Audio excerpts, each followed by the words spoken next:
Assalamualaikum warahmatullahi wabarakatuh. Selamat siang, kembali lagi bersama kami. Saya Agnesya Irnadia Thalia dan rekan saya. Septiana Pratiwi dalam podcast Sastra Novel Bumi Manusia. Nah, betul. Sebelum memulai podcast ini, kami akan berbincang-bincang dahulu nih mengenai sastra, terutama prodi kami yaitu Sastra Indonesia. Pertama saya mau tanya nih kepada Mbak Septi, alasan memilih prodi Sastra Indonesia itu gimana sih? Jadi alasan saya memilih Prodi Sastra Indonesia adalah karena sejauh saya sekolah dari SD, SMP, hingga SMA, nilai bahasa Indonesia saya itu paling tinggi, Mbak Anes, di antara mata pelajaran lain. Jadi saya seperti merasa, sepertinya passion saya adalah di bahasa Indonesia. Dan selain itu saya juga sedikit suka membaca tentang novel yang bergenre roman-roman seperti itu, yang kebanyakan remaja pada umumnya juga suka sih pastinya. Kalau Mbak Agnes sendiri, alasannya apa? Sebenarnya tidak jauh berbeda ya. Dari dulu saya itu paling suka pelajaran bahasa Indonesia dan nilai tertinggi itu selalu bahasa Indonesia. Terus awalnya saya kira sastra Indonesia itu sama seperti bahasa Indonesia.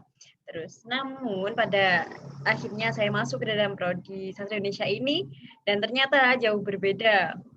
Bukan gimana-gimana ya, tapi bukan berbeda yang jauh gitu, bukan. Tapi kalau baru tahu kalau pas masuk sastra Indonesia ternyata sastra itu lebih mendalami ke ilmu sastranya gitu. Jadi agak kaget gitu awalnya.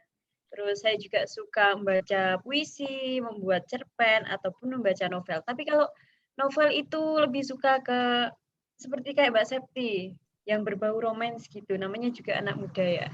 Iya benar Mbak Jadi Agnes. Tapi so far masih ini kan ya Mbak, enjoy aja kan ya masuk di Prodi Sastra Indonesia ini. dulu awalnya agak ragu ya, pengen pasti awal-awal gitu kayak wah saya salah prodi nih kayaknya, terus kan susah kayak belum bisa itu menyesuaikan diri. Namun setelah kenal dekat sama teman-teman, terus dari lingkungan keluarga juga mendukung, jadi semakin yakin gitu untuk menetap di prodi sastra Indonesia ini. Mungkin Mbak Septi gimana? Apakah langsung nyaman pada awalnya atau gimana? Oh, tentu saja tidak, Mbak Agnes. Pasti ada sedikit rasa ragu yang timbul dalam diri kita sendiri, karena ya itu, kita tadi kaget, kita kira kan pelajarannya cuma membahas tentang itu-itu aja yang seperti yang kita dapat di SMA dulu. Tiba-tiba kita dapat seperti linguistik, terus habis itu kritik sastra dan sebagainya. Wow, seperti kayak, aduh, ini mata kuliah apa Kaget ya? lagi gitu. Iya benar. Tapi setelah banyak teman-teman yang ngerasa senasib seperjuangan juga, akhirnya kayak, oh ya nggak apa-apa, ternyata aku nggak sendiri gitu rasanya di sini. Jadi tetap enjoy Betul. aja. Memang dari lingkungan itu sangat berpengaruh besar kepada jalan hidup kita ya. Benar, Mbak Agnes, saya Jadi setuju. dibawa enjoy aja, nanti bisa kok nyaman dengan sendirinya. Nah, setelah itu kami akan mulai podcast ini yang saya awali, saya bacakan sebuah sinopsis dari novel Bumi Manusia ini. Mungkin beberapa anak muda sudah menonton filmnya tapi belum sama sekali membaca bukunya. Ya benar, Itu. Mbak Agnes, kayaknya nggak mau Soalnya baca buku karena adanya faktor ketebalan buku juga ya, Mbak Agnes ya. ya sangat tebal bukunya. Kan di filmnya itu juga berjam-jam ya Mbak Septi. Iya benar. Ada. Saya juga sudah menonton filmnya. Nah, betul. Soalnya anak muda kebanyakan itu lebih suka menonton ya daripada membaca. Jadi ini kan juga ditayangkan di bioskop. Mungkin sudah 90 dari 100 pemuda udah menontonnya. Iya benar, Mbak. Namun saya sendiri belum menontonnya, saya itu baru membaca bukunya. Oh iya, Jadi Mbak saya Agnes. Saya ini heran sendiri sama diri saya, kok bisa-bisanya gitu. Nah, di sini saya akan membacakan sedikit sinopsis dari Bumi Manusia ini ya. Yaitu penduduk Indonesia itu kan dibagi-bagi ke dalam berbagai kelas sosial, dan kelas yang tertindas di dalam cerita Bumi Manusia ini adalah kelas pribumi, yaitu kelas kita yang ingin diperjuangkan oleh Pramudia Anantatur dalam Bumi Manusia ini. Di dalam novel ini memiliki tokoh utama yaitu bernama Mingke, seorang pribumi asli. Namun karena keturunan ningrat Jawa diperbolehkan bersekolah di HBS Surabaya, makanya dia pribumi Totok yang bersekolah di sana. Selebihnya adalah warga negara kelas 1 orang Eropa, kelas 2 Indo dan Tionghoa. Dan Mingke itu sekolah di sana karena ajakan dari Robert Surhoff, teman Mingke di HBS. Dia berkesempatan berkunjung ke sebuah rumah tuan Belanda yang bernama Herman Malema. Namun setelah kunjungan itu Mingke harus melewati beberapa tantangan dan cobaan. Dan mulai dari keluarganya yang tidak setuju karena dia harus tinggal di sana, dan ia merasakan jatuh cinta kepada anak dari tuan Belanda tersebut, yaitu yang bernama Annelies Malema. Nah, mungkin Mbak Septi di sini akan menjelaskan selebihnya mengenai alur ataupun penokohannya. Atau Mbak Septi ingin menambahkan sinopsisnya juga dipersilahkan ya. Menurut saya sinopsisnya udah cukup jelas sih Mbak, karena emang gambaran dan garis besarnya seperti itu, kisah cinta yang nggak bisa bersatu ya, seperti Siti Nurbaya dan Samsu Bahri kemarin itu ya Mbak. Jadi kalau alur cerita dari Bumi Manusia ini menggunakan alur mundur Mbak Anes. Karena novel Bumi Manusia ini menceritakan tentang kehidupan Mingke semasa di sekolah di HBS di Surabaya ya Mbak waktu itu. Lalu latar yang digunakan ada latar waktu, latar tempat, dan juga latar suasana. Latar waktu terjadi pada tahun 1889. Tepatnya pada masa pemerintahan Hindia Belanda. Ini terlihat jelas ya Mbak, karena di situ juga dijelaskan bagaimana gambaran-gambaran tentang kehidupan pada saat zaman Hindia Belanda, dan juga terlihat dari pakaian-pakaian orangnya, lalu nama dan juga penyebutan tokohnya. Selain itu, selain waktu, ada juga latar tempat. Latar tempat yang dipakai ini ada di Jawa Timur, tepatnya di Wonokromo. Lalu latar suasana yang dipakai adalah kelas pribumi. Jadi suasananya itu kayak banyak sih Mbak, ada sedih, lalu ada menegangkan. Waktu ini kalau menegangkan itu terjadi pada saat Darsam sedang dibuntuti oleh seseorang yang tidak dikenal itu Mbak. Ingat pada kejadian itu kan Mbak ya? Ya itu cukup menegangkan bagi saya. Lalu waktu Darsam juga mengejar Robert Malema, kakak dari Annelies, itu juga menegangkan. Lalu yang menyedihkan itu ada di part waktu Annelies sakit karena dia harus berpisah dengan Mingke. Oh, yang akhir itu ya? Iya, benar. Cerita yang akhir itu. Iya, benar. Selain itu, kan waktu itu juga ada ini Mbak, kejadian Nyai Ontosoro yang sakit hati, dijadiin bulian, bukan bulian sih, lebih tepatnya kayak waktu Mbak, diberi hukuman oleh semua orang, diadili di depan semua pribumi dan juga masyarakat luar, waktu itu Eropa. Di situ rasanya kayak pedih sekali Mbak, ketika seorang ibu memperjuangkan anaknya dan juga dirinya sendiri, tapi tidak ada satupun yang membelanya. Itu cukup sedih menurut saya. Selain itu, ada suasana senang waktu Minke jatuh cinta dengan analis, di situ rasanya ikut berbunga-bunga, Mbak, waktu saya membaca maupun menonton filmnya. Dan untuk penokohan, menurut saya tokoh Minke ini cukup berhasil masuk ke dalam diri pembaca dan juga penonton, karena dia memiliki watak yang sangat, bukan keras kepala ya, Mbak, lebih tepatnya tegas ya. Dia tegas dan punya pendirian. Selain itu, Minke ini orang yang pemberani karena terlihat dari cara dia ketika mencintai analis, dia langsung kayak meminta kepada Nyai Ontosoro selaku mamanya analis. Dia mengatakan bahwa dia emang mencintai putrinya, hingga dia berani mencium analis di depan mamanya sendiri. Itu menurut saya cukup berani di situ.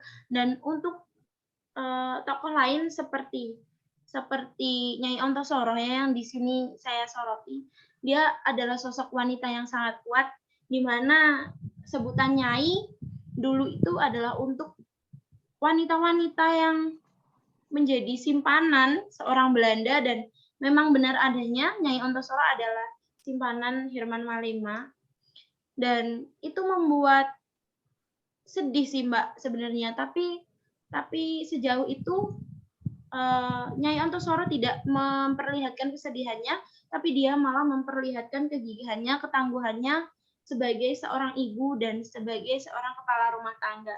Di mana sebenarnya Herman Malema masih ada, Mbak, masih hidup, tapi terlihat rumah tangga itu tidak ada pemimpin sama sekali, sehingga di situ peran Nyai Ontosoro bertambah gitu. Jadi double. Selain sebagai ibu, dia juga sebagai kepala rumah tangga secara tidak langsung, karena Nyai Ontosoro juga seseorang yang disiplin dan juga cerdas, terlihat dari cara dia mengelola perkebunan, peternakan yang ada di sekitaran rumahnya, yang diberikan oleh Herman Malema waktu itu. Selain itu ada kakaknya analis, yakni Robert Malema. Ini menurut saya dia tokoh yang sangat-sangat membuat setiap penonton emosi ya, Mbak, setiap pembaca emosi. Betul. Karena sifatnya itu benar-benar sangat tidak bagus dan tidak patut untuk dicontoh. Dia adalah seorang laki-laki bisa dibilang sangat tidak bertanggung jawab. Setelah itu dia kan juga pernah menghamili analis, kalau nggak salah ini, Mbak, ya. Seingat saya waktu itu dia pernah mempermalukan analis pokoknya. Dan analis waktu itu juga sempat sakit, dan dokter juga bilang kan kepada Minke, hanya Minke lah obatnya. Karena analis kayaknya seperti trauma gitu loh, Mbak, kepada Robert ini. Dan untuk pada waktu cara Robert marah dan juga cara Robert berkata-kata, menyampaikan setiap omongannya, apa yang ada di pikirannya, itu terlihat dia adalah sosok yang sangat emosional. Jadi begitu, Mbak. Nah, itu kan soalnya pelecehan yang dilakukan Robert kepada analis itu sangat buruk gitu loh. Padahal kan dia adiknya sendiri, tapi kayak tidak memiliki kemanusiaan gitu loh. Soalnya kan sifatnya Robert Malema itu turun-temurun dari ayahnya, Tuan Malema itu. Tuan Malema kan sangat membenci pribumi. Bisa dilihat juga ketika ia pulang terus melihat Minke ada di rumahnya. Dan itu ia sangat tidak suka. Ya, benar. Saya juga ingat, Mbak, pada bagian itu, di situ Minke benar-benar sakit hati karena seakan-akan, bukan seakan-akan lagi ya, emang dia dihina begitu saja. Dan pada rumahnya pun ada tulisan pribumi dan anjing tidak boleh masuk. Di situ membuat siapapun yang berkedudukan sebagai pribumi akan merasa sakit hati ya, Mbak, pastinya. Betul sekali. Terus saya membacanya itu juga ikut emosi, terus ikut sedih gitu. Jadi Ya kayak, memang novel ini menurut saya juga termasuk rekomendasi banget ya Mbak buat orang-orang yang ingin berpikir lebih keras lagi karena memang bahasa yang digunakan juga bukan bahasa sembarangan, alias bahasanya tingkat dewa menurut saya. Karena saya pun juga memahaminya harus benar-benar berkali-kali membaca, ini apa ya, kayak gitu, sering bertanya, ini apa ya, seperti itu. Tapi so far saya menikmati. betul, sama. Saya juga seperti itu. Nah, ini jadi kita masuk ke nomor 3 ya, pendapat pribadi sebagai seorang pembaca. Ya. Nah, ini kita sedang memperbincangkan tersebut. Saya juga heran gitu kepada para tokohnya. Kayak sebenarnya alurnya juga kadang kan kita membuat mikir 2 kali gitu. Kita harus ketika kita membaca novel ini kita harus fokus. Kalau nggak gitu nggak akan masuk walaupun kita membaca, tapi kita kayak berpikir ini tadi gimana ya? Kayak nggak masuk gitu loh. Jadi kita ketika membaca sebuah novel kita harus memperkurukan segala pikiran kita itu ke dalam novel tersebut. Kalau nggak gitu nggak akan bisa. Benar, Mbak, saya setuju sekali. Karena memang seperti yang saya bilang tadi, bahasa yang digunakan ini bukan bahasa manusia ya, Mbak. Ya, bahasanya kan emang bahasa Iya. tahun 90-an, bukan Iya, bahasa dewa bahasanya kita sekali. sekarang. Bahasa dewa sekali. Betul, betul. Dan menurut saya juga setiap adegannya bisa masuk ke dalam diri pembaca dan juga penonton. Waktu saya menonton filmnya pun saya juga ikut emosional. Loh, ini kok seperti ini, seperti itu. Waktu apalagi bagian Nyai Ontosoro waktu dihakimi di depan semua orang itu menurut saya sangat-sangat tidak pantas karena mau bagaimanapun juga, mau serendah apapun martabat seorang nyai, walaupun seperti istri simpanan, dia sebagai istri simpanan, tapi tetap saja menurut saya seorang wanita itu wajib untuk dihormati. Bukan begitu, Mbak Agnes? Benar. Karena di samping itu juga kan walaupun dia nyai tapi dia mempunyai sifat yang baik gitu loh. Bukan seperti Tuan Malema yang dia tuan tapi tidak berperi kemanusiaan gitu, yang tidak pernah menganggap keluarganya, tidak pernah mengurusi keluarganya, sampai-sampai nyai itu harus mengurus kedua anaknya dengan sendiri gitu loh. Tapi yang Robert Malema yang anak pertamanya ini tidak tahu diri, yang acuh kepada keluarganya sendiri gitu. Soalnya sifatnya juga turun dari ayahnya. Berarti Mbak Agnes setuju ya Mbak kalau saya bilang buah jatuh tidak jauh dari pohonnya sama peribahasa ini? Sangat setuju. Sangat setuju. Tapi kita juga tidak bisa mematokkan peribahasa tersebut kepada setiap anak. Karena emang berbeda-beda gitu. Tapi di dalam novel ini peribahasa itu sangat cocok. Karena memang sudah tercerminkan sifat ayahnya itu kepada Robert Malema gitu. Iya, Kalau analis itu memang turun dari ibunya, tapi dia dididik sebagai anak yang baik, tidak seperti ibunya yang dulunya sebagai nyai gitu. Tapi kan dulu sepertinya nyai itu terpaksa ya Mbak, jadi seorang benar, Mbak. nyai gitu. Saya juga ingat adegan waktu bapak kandungnya Nyai Ontosoro menjualnya. Bukan Ya, nyai kan tidak tahu. benar menjualnya ya Mbak ya. Dia diusir dari rumah, Betul. disuruh pergi ke rumah Herman Malema ini, atau tidak dia tidak hanya disuruh pergi namun juga dipaksa untuk dinikahkan kan ya Mbak ya. Sendiri. Betul. Dan itu saya ingat sekali itu demi jabatan ayahnya kalau nggak salah ya Mbak ya. Iya. Jadi kayak dia seolah-olah dijual kepada Tuan Malema gitu. Sebegitunya orang tuanya mengorbankan kebahagiaan anaknya. Iya. Demi kebahagiaan dia sendiri. Kalau saya pikir hal-hal seperti itu jika terjadi lagi di masa yang sudah modern ini juga sangat keterlaluan ya Mbak Anes ya. Karena kita sudah tidak hidup di zaman itu gitu. mungkin dulu kan belum ada ya hukum yang menyatakan orang tua yang tega menjual anaknya. Mungkin sekarang itu bisa ya, Mbak, dihukum gitu, kena pasal. Iya, Kan dulu belum benar-benar ada. Mbak. Mungkin karena dulu juga kan kita dikuasai oleh Hindia Belanda ya Mbak. Jadi pribumi juga kurang Tertindas. membaca, mungkin kurang tahu tentang hukum-hukum dan sebagainya, sehingga ya sudah seperti itu, kayak ikhlas, lebih ke arah menerima nasibnya kayak gitu. Jadi mereka nggak melakukan perlawanan. Oke, lalu setelah pendapat itu kita masuk ke poin keempat, yaitu kesan dan pesan.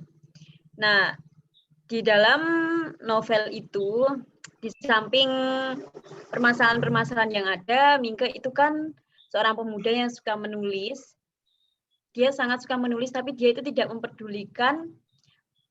mempedulikan tulisannya itu diterima atau tidak di masyarakat maupun penerbit gitu. Jadi ia memang suka menulis. Jadi kita sebagai pemuda itu harus menjadikan hal tersebut sebagai cermin gitu loh. Jadi kita sebagai pemuda itu harus suka berkarya. Apalagi kita sebagai mahasiswa sastra gitu.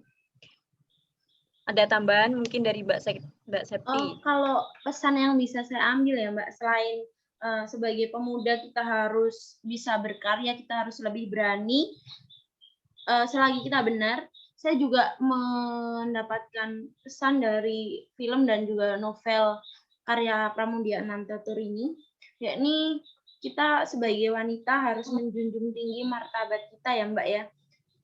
Seperti kesucian kita itu harga mati gitu loh Mbak. Kita harus bisa menjaga diri kita sebelum kita sah, seperti itu. Kan di situ banyak sekali kejadian-kejadian yang tidak pantas untuk dicontoh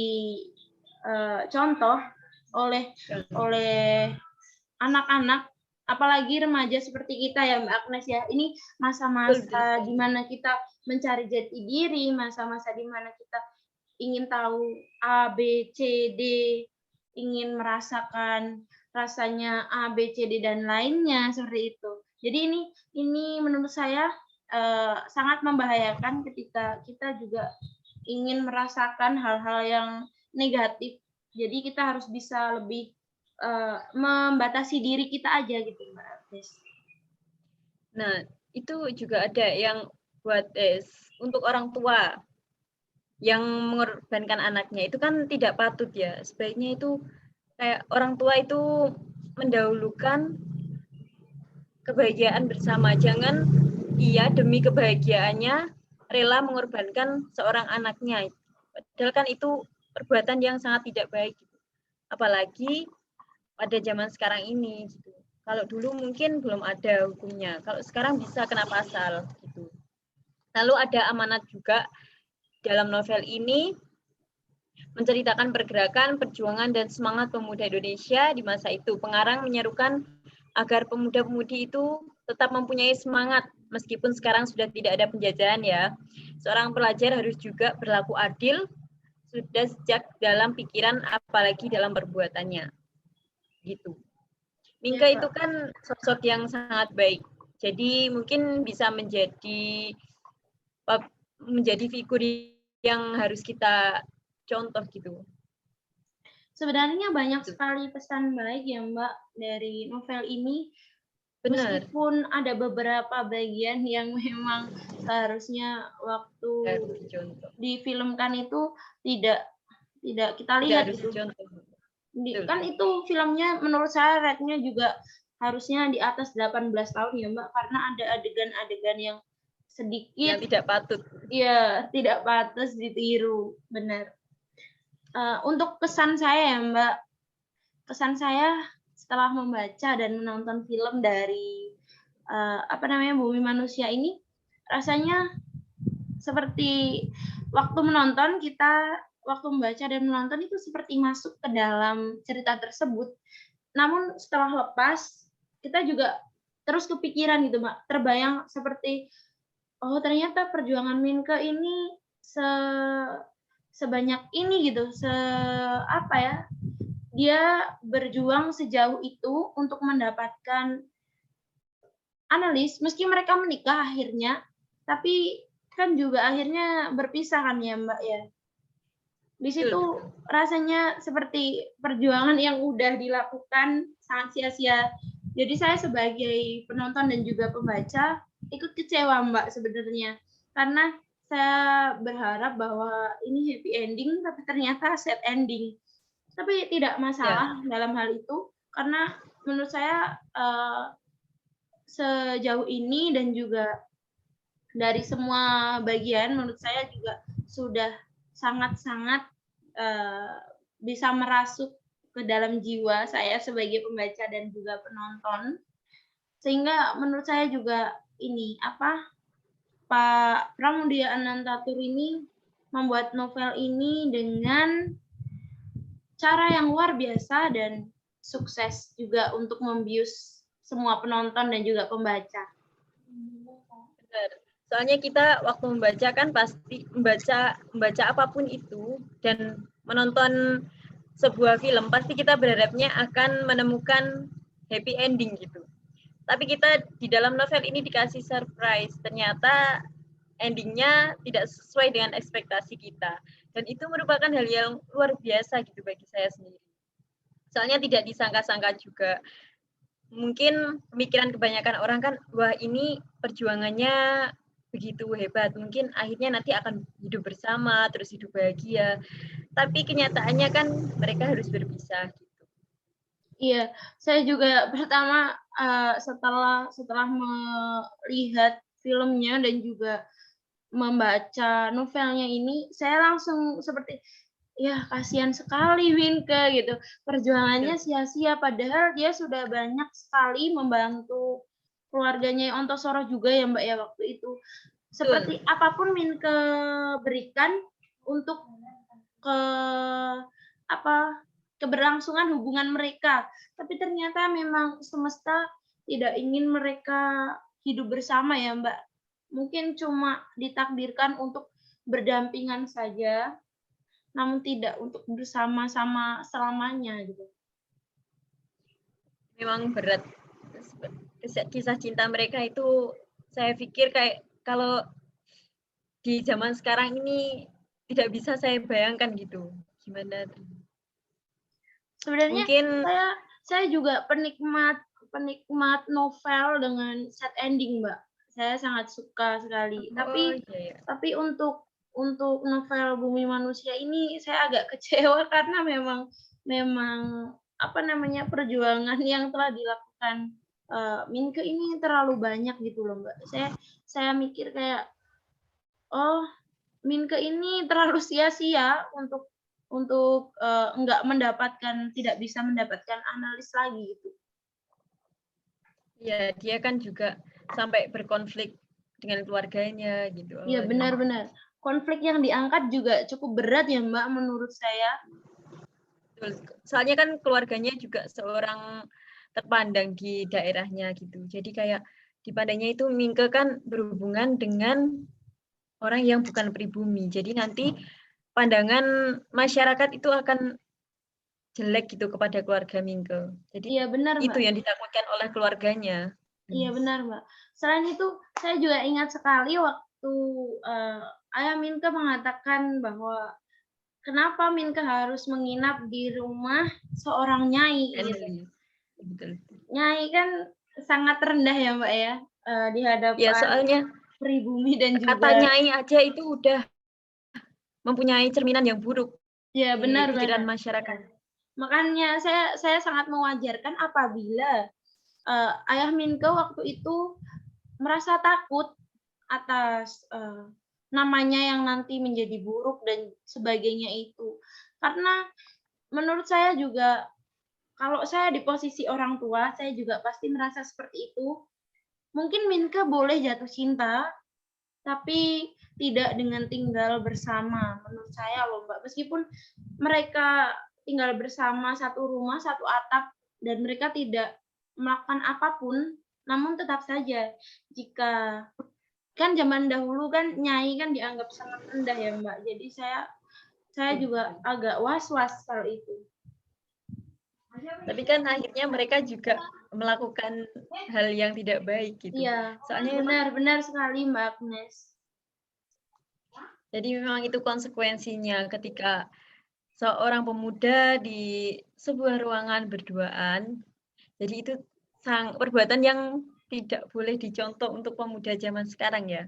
Iya, makanya saya tadi bilang Mbak, di situ ada beberapa bagian yang memang harusnya waktu difilmkan itu ya tidak apa-apa Mbak, difilmkan tidak apa-apa, tidak masalah. Tapi yang menonton harus dikasih batasan dengan batasan 18 ke atas karena terdapat kejadian-kejadian dan adegan-adegan yang sangat ini menurut saya intim ya, cukup intim. Mungkin yang nonton juga kaget ya kalau itu bakal ditayangkan. Oh, iya kalau yang belum baca mungkin akan sekaget itu, Mbak. Tapi kalau yang udah baca mungkin oh, malah kayak kok ada beberapa part yang nggak dimasukkan ya gitu. Betul. Nah, saya rasa kita sudah sangat lama ini berbincang-bincang. Iya, benar Mbak Agnes. Mungkin kita akhiri saja ya Mbak Septi. Iya. Oke, mungkin sekian podcast dari kami berdua. Jika ada salah kata, mohon dimaafkan dan mungkin bisa diambil baiknya dan dibuang buruknya. Sekian dari kami. Wassalamualaikum warahmatullahi wabarakatuh. Terima kasih semua. Terima kasih.